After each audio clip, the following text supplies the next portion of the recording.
Welcome to Comics on a Pyre, a channel to have a meaningful conversation over movies, life, books, and shows, and maybe just a spot to spend time BSing over comics. If you like your entertainment with a bit of substance, then you, my vagabond friend, have come to the right tavern. Tether your horse by the post and come right on in and warm yourself by the fire. Tap that subscribe button, and for the next few minutes, my fellow George Carlin reprobate, lend me your ear.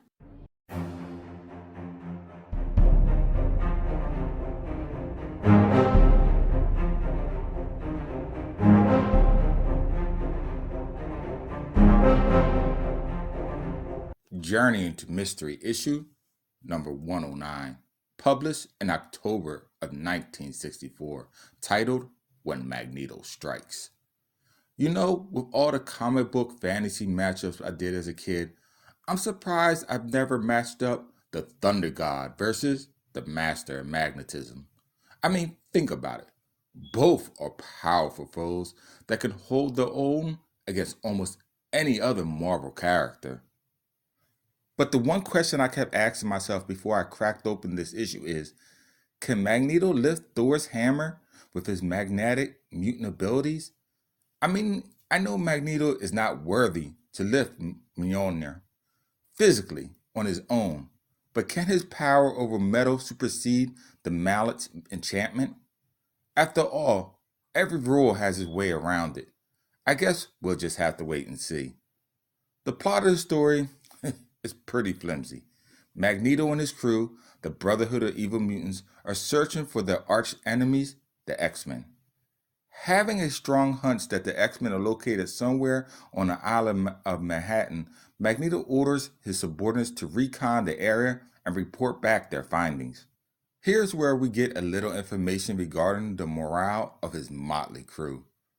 Toad is just a doting sycophant, totally subservient to Magneto's every whim. Mastermind, I felt, was like just there, but Scarlet Witch shows signs of her disdain for Magneto, while Quicksilver is just there to play as her guardian backdrop. The short monologue that Wanda gives, though, is a future indicator for when her and her brother would lead the group.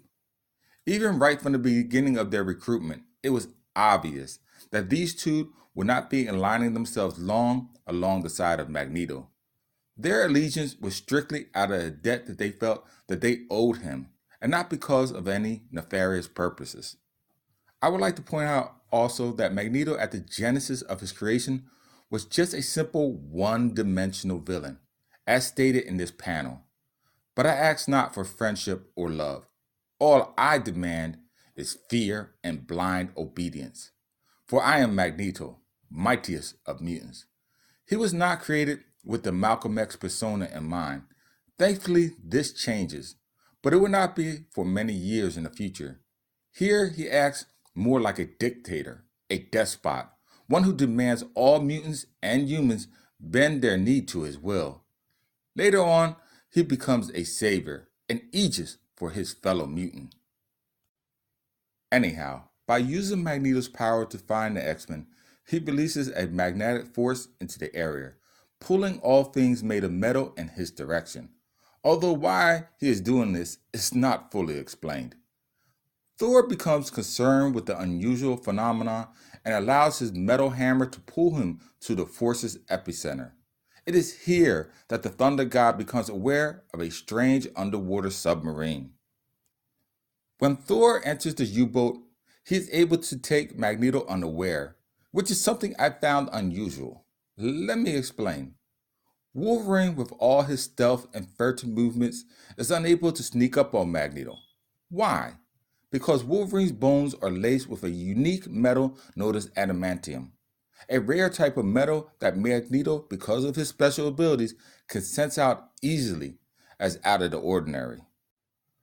This ability, one would suppose, would also apply to Thor's hammer Mjolnir, since it too is forged with a unique metal known as Uru. But anyhow, I'm getting geeky here. The two, as one would imagine, engage in a short skirmish, and Magneto quickly comes to the realization that this intruder is no mere mortal.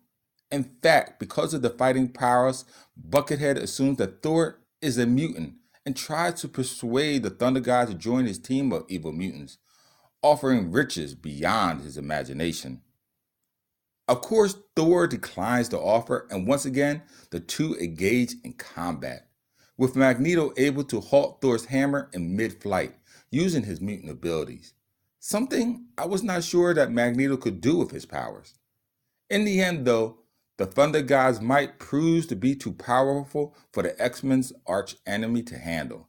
And so Maggie flees from the scene with his tails between his legs. Something I was disappointed in seeing.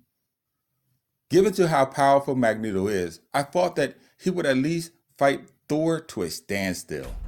But this is comics, and Stan Lee, being the writer, makes the rules. So what he says goes. There you go, the Thunder God, the winner.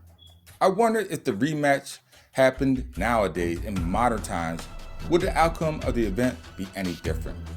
Well, there's always room for future bouts. I guess we'll just have to cross our fingers and wait and see. That about sums up this single issue. If you like this video, then by all means visit my comic book based YouTube channel, Comics on Empires, for other videos like this one. While there, make sure to like, subscribe, and hit that bell icon before you go. But until next time though, as always, keep reading, my friends.